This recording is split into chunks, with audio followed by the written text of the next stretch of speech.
வெள்ளப்பெருக்கு சீரானதை அடுத்து 2 நாட்களுக்கு பின் குற்றாலத்தின் அனைத்து அருவிகளிலும் சுற்றுலா பயணிகள் குளிக்க அனுமதி வழங்கப்பட்டுள்ளது. அந்த காட்சிகளை பார்க்கலாம்.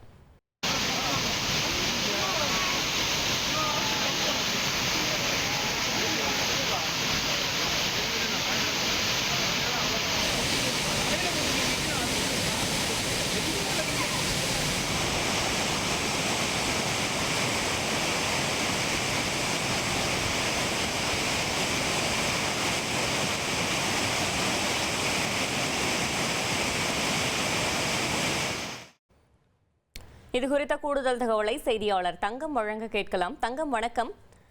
சுற்றுலா பயணிகளுக்கு அனுமதி அளிக்கப்பட்டதை தொடர்ந்து சுற்றுலா பயணிகள் என்ன தெரிவிக்கிறார்கள்? கள தகவல்களை சொல்லுங்க.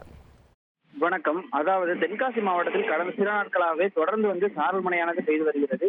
அதன் தொடர்ச்சியாக தற்போது மாவட்டத்தின் மேற்கு தொடர்ச்சி மலை பகுதியில் அமைந்துள்ள குற்றால அருவிகளில் வெள்ளப்பெருக்கு ஏற்பட்டு கடந்த ஒரு வாரமாக காலம் சுற்றுலா பயணிகள் தொடர்ந்து குளிக்க அனுமதி மறுக்கப்பட்டது.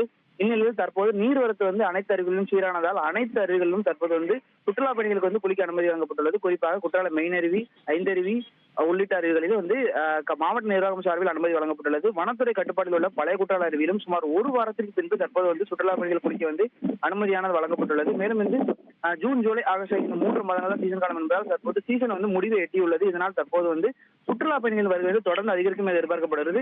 இந்த அனுமதி என்பது சுற்றுலா பயணிகளை மகிழ்ச்சி ஏற்படுத்தியுள்ளது என்று கூறலாம். தகவல்களுக்கு நன்றி தங்கம்.